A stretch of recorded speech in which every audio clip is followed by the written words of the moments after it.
नमस्कार, मी आचल लोखंडे. महान्यूज 7च्या प्रादेशिक बातमीपत्रात आपलं स्वागत आहे. एक नजर टाकूया राज्यभरातील काही निवडक आणि महत्त्वपूर्ण घडामोडींवर. त्याआधी नजर टाकूया हेडलाईन्सवर. उपमुख्यमंत्री अजित पवार यांची शरद सहार यांनी घेतली भेट. वर्धा जिल्ह्यात विविध कामांसाठी केली मागणी. बैलगाडा संघटनेच्या हिंगोली जिल्हाध्यक्ष पदाची धुरा पैलवान काचगुंडे यांच्या खांद्यावर. काचगुंडे यांनी बैलगाडा संघटनेच्या हिंगोली जिल्हाध्यक्षपदी बिनविरोध निवड. आणि अनुसूचित जाती जमाती आयोगाचे नवनिर्वाचित उपाध्यक्ष ॲडव्होकेट धर्मपाल मेश्राम पदाचा कार्यभार स्वीकारला. सर्व समाजातील बांधवांकडून मेश्राम यांचा सत्कार. आणि आता बातम्या सविस्तर. राष्ट्रवादी काँग्रेस पक्षाचे जिल्हाध्यक्ष शरद सहारे यांनी वर्धा जिल्ह्यामध्ये विविध कामाचा विकास व्हावा यासाठी उपमुख्यमंत्री अजित पवार यांची भेट घेऊन जिल्ह्याच्या विकासाकरिता उपमुख्यमंत्री अजित दादा पवार यांना मागणी केली. जिल्हाध्यक्ष वर्धा शरद सहार यांनी उपमुख्यमंत्री अजित पवार यांची भेट घेतली, त्यांच्याशी चर्चा केली आणि वर्धा जिल्ह्याच्या विकासाकरिता निधी देण्यात यावा अशी मागणी सुद्धा केली. उपमुख्यमंत्री अजित पवार यांचा दौरा अमरावती विमानतळ येथे भेट घेऊन वर्धा जिल्ह्यातील विविध महत्त्वाच्या विषयावर चर्चा करण्यात आली. यावेळेस राष्ट्रवादी काँग्रेस जिल्हा अध्यक्ष शरद सहारे, राष्ट्रवादी काँग्रेस ओबीसी सेल जिल्हा अध्यक्ष गणेश चांभारे, अल्पसंख्याक सेल अध्यक्ष शारिफ शेख, राष्ट्रवादी काँग्रेस प्रदेश महिला आघाडी प्रदेश सचिव विभाताई दाते, आर्वी विधानसभा अध्यक्ष दिलीप पोटफोडे, वर्धा तालुका महिला अध्यक्ष शोभाताई सातपुते, अजय धवणे आणि इतर पदाधिकारी उपस्थित होते. महान्यूज 7 करिता सतीश काळे, वर्धा. वर्धा जिल्ह्यातील अल्लीपूर येथील इंदिरा गांधी विद्यालय आणि कनिष्ठ महाविद्यालयामध्ये वर्धा जिल्ह्यातील पोलीस विभागातर्फे तसेच दक्ष नागरिक फाउंडेशन आणि दामिनी पथक वर्धा यांच्या संयुक्त विद्यमाने गुन्हेगारी संबंधी जनजागृती करण्याच्या निमित्तानं विद्यालयाचे ज्येष्ठ शिक्षक नरेश येडे यांच्या अध्यक्षतेखाली जनजागृती मार्गदर्शनाच्या कार्यक्रमाचे आयोजन विद्यालयाच्या सभागृहात करण्यात आले. या प्रसंगी कार्यक्रमासाठी उपस्थित प्रकाश खंदार, दक्ष नागरिक फाउंडेशन वर्धा जिल्हा, सर्वधर्मीय राष्ट्रीय प्रबोधनकार हरिभक्त परायण तुकारामजी घोडे महाराज, ग्रामीण कार्याध्यक्ष प्रशांत कोसुरकर, जिल्हा संघटक यांच्या उपस्थितीत कार्यक्रम पार पडला. डाहुले ठाणेदार पोलीस स्टेशन अल्लीपूर यांनी आपल्या भाषणात दिवसेंदिवस गुन्हेगारीचे प्रमाण वाढत आहे, याला आळा घालण्यासाठी समुपदेशन महत्त्वाचे आहे. मुलींनी सायबर गुन्ह्यापासून सावध राहावं, mobile, social media, Facebook, Instagram यापासून आपल्या दूर ठेवून पुस्तकाशी मैत्री करावी. याशिवाय मोबाईल हा विद्यार्थी जीवनात सर्वात घातक शत्रू आहे, म्हणून त्याच्यासोबत मैत्री न करता पुस्तक वाचा. तसेच आपल्या परिसरात जर अनुचित प्रकार घडत असेल किंवा गुड टच बॅड टच काय याबाबत सतर्क राहावे. वेळीच ओळखून अशी तक्रार आमच्याकडे द्यावी, आम्ही सदैव आपल्याला मदत करू. तसेच एखाद्याला आर्थिक शैक्षणिक मदत लागल्यास तेही मदत करणार असं घोषित केलं. यानंतर घोडे महाराज यांनी आपल्या प्रबोधनातून विद्यार्थ्यांना आई वरील गीत सादर करून मंत्रमुग्ध केलं. तसेच आत्मसंरक्षण, वाढणारी गुन्हेगारी, मुलींवर होणारे अत्याचार, मोबाईल गुन्हेगारी, दुष्परिणाम, सायबर गुन्हेगारी यापासून वेळीच मुलींना सावध राहावे, म्हणजेच विद्यार्थ्यांवर वाईट प्रसंग, अत्याचार, गुन्हेगारी प्रवृत्ती रोखता येईल. तसेच प्रकाश खंडार यांनी वर्धा जिल्ह्यात शांतता प्रस्थापित व्हावी म्हणून याकरिता सर्वांच्या सहकार्याची गरज असल्याचं आणि पोलीस विभागाला सहकार्य करण्याचं आवाहन करण्यात आलं. अध्यक्षीय मार्गदर्शनात नरेश येडे यांनी विद्यार्थ्यांना मोबाईलपासून दूर राहून आपले ध्येय आणि उद्दिष्ट डोळ्यासमोर ठेवून पुढे वाटचाल करावी असं सांगितलं. यानंतर प्रशांत कोसुरकर यांनीही दक्ष नागरिक फाउंडेशनची जबाबदारी काय आहे आणि या परिसरात घटना घडल्यास आम्हाला फोन करावा आणि लगेच मदतीसाठी तयार असणार असं सांगून फोन नंबर दिला गेला. कार्यक्रमाचे सूत्रसंचालन राम कामडी यांनी केले. कार्यक्रमाच्या यशस्वीतेसाठी सर्व शिक्षक आणि शिक्षकेतर कर्मचाऱ्यांनी सहकार्य केले. मोठ्या संख्येने विद्यार्थी उपस्थित होते. महान्यूज 7 करिता सतीश काळे, वर्धा. छत्रपती शिवाजी महाराजांच्या अश्वारूढ पुतळ्याचे अनावरण यासाठी उद्धव बाळासाहेब ठाकरे 29 सप्टेंबर रोजी नागपूर जिल्ह्यातील कळमेश्वर तहसीलमध्ये कळमेश्वरमधील तळ्याची पाळ येथील छत्रपती शिवाजी महाराजांच्या अश्वारूढ पुतळ्याचे अनावरण करण्याकरिता सायंकाळी 5 वाजता उपस्थित राहणार. यासंबंधीचा आढावा घेतला आहे आमचे प्रतिनिधी जीत कोल्हे यांनी. 7 मध्ये आपलं सर्वांचं स्वागत आहे. मी जितेंद्र कोल्हे, नागपूर जिल्हा प्रतिनिधी. आज आपण कळमेश्वरमध्ये इथे उपस्थित आहे. इथे कळमेश्वरमध्ये छत्रपती शिवाजी महाराजांच्या अनावरण सोहळा कार्यक्रम त्याकरिता इथे शिवसेनेचे माननीय उद्धव बाळासाहेब ठाकरे यांच्या कार्यकर्ते उपस्थित आहे. आपण विचारूया की छत्रपती शिवाजी महाराजांचा पुतळा स्थापित करण्यासाठी किती त्यांना कष्ट करावे लागले आणि त्याच्यानंतर या पुतळ्याचे निर्माण होऊ शकले। छत्रपती शिवाजी महाराज की जय जय भवानी, जय शिवाजी, जय भवानी, जय शिवाजी। वंदनीय बाळासाहेब ठाकरे यांचा विजय असो, वंदनीय बाळासाहेब ठाकरे यांचा विजय असो, जय भवानी, जय शिवाजी, जय भवानी, जय शिवाजी। जय भवानी, जय शिवाजी। सर्वांना माझा जय महाराष्ट्र। आज महा न्यूज चॅनल 7 कळमेश्वरला वृत्तसंकलनासाठी शिवाजी महाराजांच्या पुतळ्याच्या संदर्भामध्ये इथे ही टीम पोहोचलेली आहे। सर्वप्रथम मी या टीमचं विशेषतः जिल्हा प्रतिनिधी जितूजी कोल्हे यांचं अभिनंदन करतो, आभार मानतो आणि या ठिकाणी या पुतळ्याच्या संदर्भामधली थोडक्यात माहिती देण्याचा प्रयत्न करतो। कळमेश्वर शहराला फार मोठा इतिहास आहे। कळमेश्वर शहरामध्ये छत्रपती शिवाजी महाराजांचा अश्वारूढ पुतळा निर्माण व्हावा ही कल्पना स्वर्गीय आमचे रमेश भाऊ अडव शिवसेना नेते त्यांची ही कल्पना सन 2002 सालापासूनची होती। त्यावेळेला सुदैवानं योगायोगानं मी शहर प्रमुख शिवसेनेचा होतो आणि आजही हे निर्माण कार्य झालं तर आजही मी या पदावर आहे आणि हे 2002 ते आता 2024 पर्यंतचा कालखंड हा इतका मोठा कालखंड या निर्मितीसाठी लागला। अडचणी खूप आल्या आणि विशेषतः 2016 ते 16 पासून या सगळ्या कार्याला सुरुवात झाली। 2017 एक नियम बदलवला शासनाने आणि आम्हाला पक्षाला परवानगी न मिळू देता मग त्यांनी कायदा असा बनवला की एखाद्या संस्थेच्या नावानं तुम्ही परवानगी घ्या। आपण मी त्या सर्व पद्धतीच्या सगळ्या फॉर्मॅलिटीज केल्या। सगळ्या प्रकारच्या शासकीय परवानग्या रितसर घेतलेल्या आहे। हे सर्व चालू असताना या गावामध्ये चांगलं कार्य काही लोकांना व्यवस्थित नाही वाटलं। तुम्हाला अडचणी कुठे आल्या? अडचणी आल्या आपल्या राजकीय लोकांकडून। काही काडीबाज लोक असतात तर स्वाभाविकच आहे। आम्ही हे सर्व इतकं निष्ठेनं आणि जोमानं काम करत असताना ते काही लोकांना सलत होतं। काही लोकांना म्हणजे त्या विचाराची जी मंडळी आहे ती त्यांनी प्रतिकार आणि काड्या करून पाहिल्या, परंतु आमचा जो शिवसैनिक आहे तो डगमगला नाही। न डगमगता प्रतिकार केला। त्यांचे सगळे प्रयत्न हाणून पाडले आणि हाणून पाडून आम्ही शेवटी अश्वारूढ पुतळ्याचं अनावरण करण्यामध्ये यशस्वी ठरत आहोत।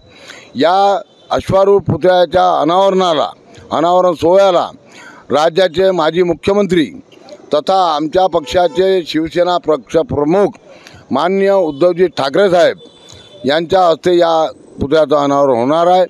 या सभेला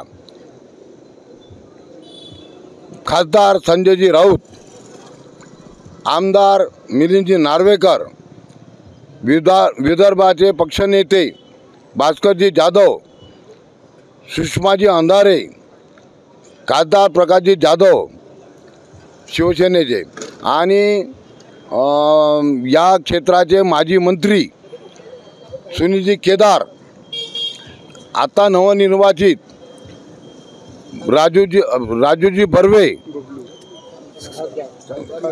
खासदार राजूजी बर्वे,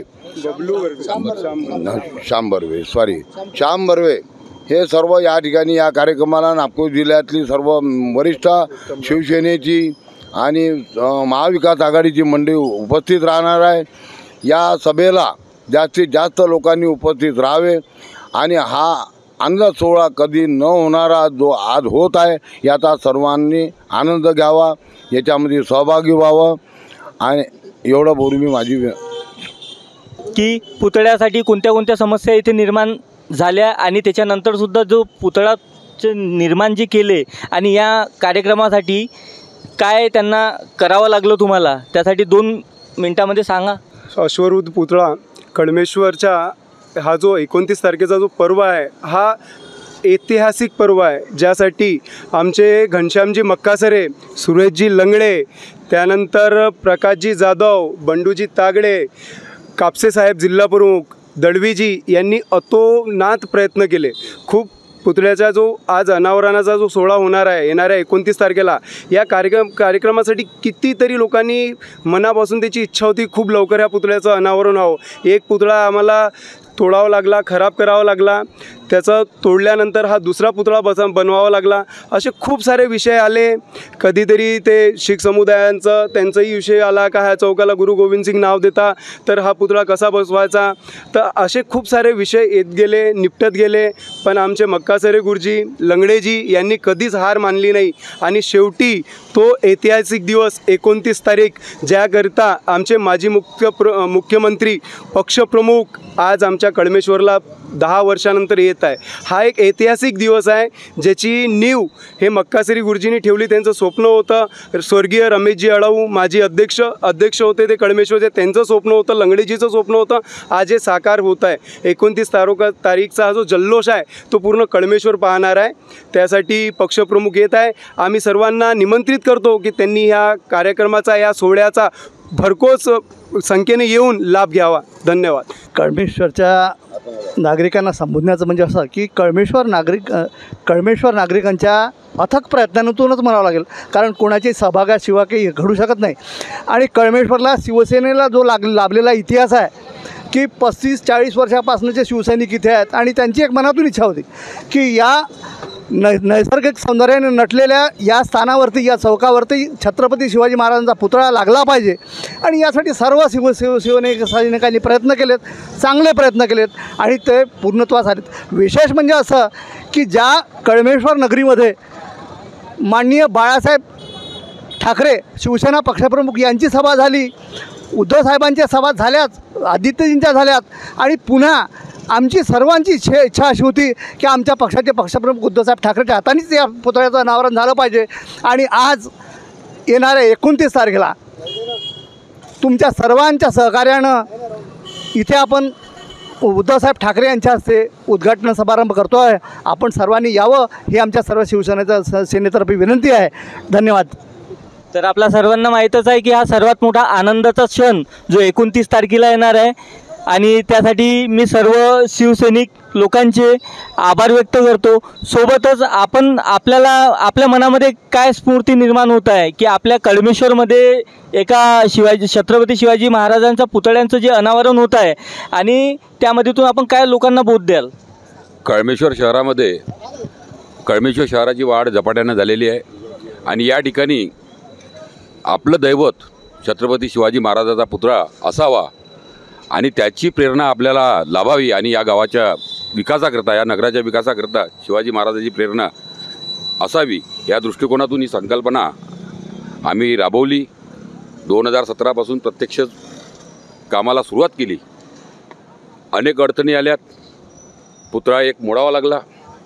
त्यानंतर पुन्हा आम्ही बांधणी केली आणि पुन्हा जोमाने पुतळा उभा करण्याचं ठरवलं आणि प्रत्यक्षात उभा झाला. उभा झाल्यानंतर विरोधी पक्षाच्या लोकांनी या ठिकाणी उद्घाटन आम्ही करतो, आम्हाला करायचं आहे अशा प्रकारच्या भावना या ठिकाणी व्यक्त केल्या. आम्ही काम केलं. आम्ही शिवसेना, आमचा उभाटा पक्ष, उद्धव बाळासाहेब ठाकरे पक्ष शिवसेना, आणि आम्ही या ठिकाणी ते सर्व केलं. आम्हाला काही अडचणीमुळे संस्थेची मदत घ्यावी लागली, कायद्याच्या अडचणीमुळे. पण आजचा क्षण काय म्हणत आहे तुमच्या मनात? क्षण आम्हाला असं म्हणत आहे की विरोधी पक्षाच्या लोकांनी आम्हाला म्हटलं की आम्ही उद्घाटन करतो. आम्ही त्यांना सांगितलं की तुम्ही या ठिकाणी काही करू शकत नाही आणि ही सुद्धा त्यांनी तयारी दाखवली होती. आम्ही त्यांच्यासाठी वेगळा बंदोबस्तसुद्धा केला होता. पण आमची इच्छा होती या ठिकाणी उद्धव साहेबच येईल आणि शिवसेनेच्या माध्यमातून हा पुतळा या ठिकाणी बसत आहे आणि उद्धव साहेब या ठिकाणी यावं ही इच्छा असल्यामुळे मला त्यांनी विचारणासुद्धा केली होती, पुतळ्यात बसला, उद्घाटन केव्हा करता आणि काम तर झालेलं आहे, तुम्ही काहून थांबता. मी त्यांना सांगितलं ज्या दिवशी उद्धव साहेबाची तारीख आम्हाला भेटेल त्याच दिवशी आमचं काम कंप्लीट झालं असं होईल. आणि आज ती परिस्थिती आलेली आहे. 29 तारखेला प्रत्यक्ष आमच्या पक्षाचे पक्षप्रमुख उद्धवजी ठाकरे साहेब या ठिकाणी येत आहे. आमचा आनंद तर खूप वाढलेला आहे, द्विगुणित झालेला आहे. गावातील नागरिकांना सुद्धा फार मोठा लाभ म्हणजे या कार्यक्रमापासून खूप मोठा आनंद या ठिकाणी निर्माण होणार आहे आणि भविष्यात येणाऱ्या पिढीला छत्रपती शिवाजी महाराजांची प्रेरणा या ठिकाणी मिळणार आहे. कळमेश्वरच्या जनतेला, कळमेश्वर परिसरातील जनतेला प्रेरणा शिवाजी महाराजांची मिळेल हीच या ठिकाणी भावना आहे, इच्छा आहे. हा आनंदाचा क्षण माझ्यासाठी आहे की माझ्या राहत्या कळमेश्वरमध्ये पुतळ्याचे जे अनावरण उत्साह सोहळा जो साजरा होत आहे, त्यामुळे आनंदाचा क्षण माझ्यासाठी आहे आणि आपण सर्व मिळून सर्व नागरिकांना इथे आमंत्रित करू म्हणूनच आज सतीशजी चालकोर साहेब हे पण इथे उपस्थित आहे. आपण सर्वांना आमंत्रित करावे. सगळ्यांना माझा नमस्कार. सर्वांना माझा नमस्कार. ज्या दिवसाची आपण आतुरतेने वाट पाहत होतो तो दिवस 29 तारीख जवळ आलेली आहे आणि या 29 तारखेला कुठलाच पक्षपात न ठेवता सगळ्या कळमेश्वरवासियांनी एकत्रित येऊन या शिवाजीच्या पुतळ्याचं अनावरण करावे आणि सगळ्यांनी गुण्यागोविंदाने शिवाजीचं स्वागत करावे अशी माझी मनापासून इच्छा आहे आणि सगळे एकत्र येऊन राहिले याच्यात मला एक खुशी आहे. धन्यवाद. तर धन्यवाद सर्वांचे. तर आपण बघत चला असू द्या महान्यूज 7. मी जितेंद्र कोल्हे. धन्यवाद. वसमत तालुक्यातील हिरडगाव येथील पैलवान खंडाबराव काजगोंडे यांची अखिल भारतीय बैलगाडा संघटनेच्या हिंगोली जिल्हाध्यक्षपदी निवड 26 सप्टेंबर रोजी हिंगोली येथील शासकीय विश्रामगृह येथे झालेल्या बैठकीत बिनविरोध निवड करण्यात आली. याबद्दल त्यांचा बैलगाडा संघटनेच्या वतीनं जाहीर सत्कार करण्यात आला. यावेळी खंडाबराव काजगोंडे म्हणाले की येणाऱ्या काळात बैलगाडा संघटनेचे संपूर्ण हिंगोली जिल्ह्यातील 5ही तालुक्यात मोठ्या प्रमाणात संघटन वाढणार असल्याची त्यांनी सांगितले. बैलगाडा शर्यत टिकली पाहिजे यासाठी प्रयत्न करणार असल्याचे त्यांनी सांगितले. यावेळी शिवसेना महिला आघाडीच्या हिंगोलीच्या नेत्या सीमा पोले, व्यंकटराव नरोटे, नितीन महाराज लांडगे, संदीप कुंडंगर, भिकाराम कुंडंगर, राजेश बेंगाड, चिंतामणी शिरसाट आदींची उपस्थिती होती. मी खंडबराव शामराव काजगुंडे, राहणार हिरडगाव, तालुका वसमत, जिल्हा हिंगोली येथील रहिवासी असून जिल्ह्यातील सर्व बैल मालकांनी माझी बिनविरोध निवड केली. त्याच्याबद्दल मी सर्व जिल्ह्यातील बैलगाडा शर्यतीचे जे काही बैलगाडा मालक, जे काही दुरकरी बैल लावणारे सगळ्याचा मी आभारी आहे. महान्यूज 7 करिता गोपाल सातपुते, हिंगोली. उमेद महाराष्ट्र राज्य ग्रामीण जीवनोन्नती अभियान महाराष्ट्र शासनाच्या ग्रामविकास विभागाच्या माध्यमातून संपूर्ण राज्यभर राबविण्यात येते. या अभियानाच्या माध्यमातून ग्रामीण भागातील महिलांचा सर्वांगीण विकास करण्यासाठी सक्रियतेने काम सुरू आहे. अभियानाच्या माध्यमातून तब्बल 3000 अधिकारी आणि कर्मचारी मागील 10 वर्षापासून कंत्राटी स्वरूपाने काम करतायत. सर्व कंत्राटी कर्मचाऱ्यांच्या मागील 3 वर्षापासूनच्या विविध मागण्या मान्य करण्यासाठी शासन दरबारी वेळोवेळी मागणी करण्यात आली होती, परंतु मागणी मान्य न केल्यामुळे दिनांक 10 ते 12 जुलै 2024 दरम्यान आझाद मैदान मुंबई येथे अधिवेशन कालावधीत आंदोलन करण्यात आले. झालेल्या आंदोलनामध्ये मुख्यमंत्री आणि ग्रामविकास मंत्री यांनी मागण्या मान्य करण्याचे आश्वासन दिले होते. मात्र तब्बल 2.5 महिना लोटूनही मागण्या मान्य न झाल्यामुळे उमेद महाराष्ट्र राज्य ग्रामीण जीवनोन्नती अभियानाच्या सर्व महिला कार्यरत केंद्र कंत्राटी अधिकारी आणि कर्मचाऱ्यांनी दिनांक 25 सप्टेंबर 2024 पासून गाव स्तरापासून ते राज्य स्तरावर पुन्हा आंदोलन सुरू करण्याचा इशारा दिलाय. त्यासाठी सर्व पदाधिकारी आणि प्रशासकीय अधिकारी यांना निवेदन दिले आहेत. महान्यूज 7 करिता दानिश चौधरी, अकोला. महाराष्ट्र राज्याच्या सामाजिक न्याय विभागाच्या अखत्यारीतील अनुसूचित जाती जमाती आयोगाच्या नवनिर्वाचित उपाध्यक्ष ॲडव्होकेट धर्मपाल मेश्राम यांनी मुंबईत आज माजी समाज कल्याण मंत्री आमदार विजय भाई गिरकर यांच्या प्रमुख उपस्थितीत त्यांच्या पदाचा कार्यभार स्वीकारला. यावेळी मुंबईतील अनुसूचित जाती जमातीतील सर्व समाज बांधवांकडून आमदार विजय भाई गिरकर यांच्या नेतृत्वाखाली व्ही सतीश जी यांच्या हस्ते त्यांच्या पंचशिलाचा गमछा आणि पुष्पमाळा तसेच भारतरत्न डॉक्टर बाबासाहेब आंबेडकर यांची प्रतिमा देऊन सत्कार करण्यात आला. सत्काराच्या भाषणात बोलताना ॲडव्होकेट मेश्राम यांनी समाजातील सर्व प्रकारच्या समस्या प्रामाणिकपणे सोडवण्यासाठी प्रयत्न करणार असल्याची ग्वाही समाज बांधवांना दिली. याप्रसंगी भाजपा अनुसूचित जाती मोर्चा अध्यक्ष शरद कांबळे, समता परिषद मुंबईचे कार्याध्यक्ष अशोक कांबळे तसेच सर्व समाजातील प्रमुख पदाधिकारी उपस्थित होते. महान्यूज 7 करिता ब्युरो रिपोर्ट, मुंबई. आणि यासह प्रादेशिक बातमीपत्रात वेळ झाली. इथेच थांबण्याची. तुम्ही कुठेही जाऊ नका. बघत रहा महान्यूज 7. नमस्कार.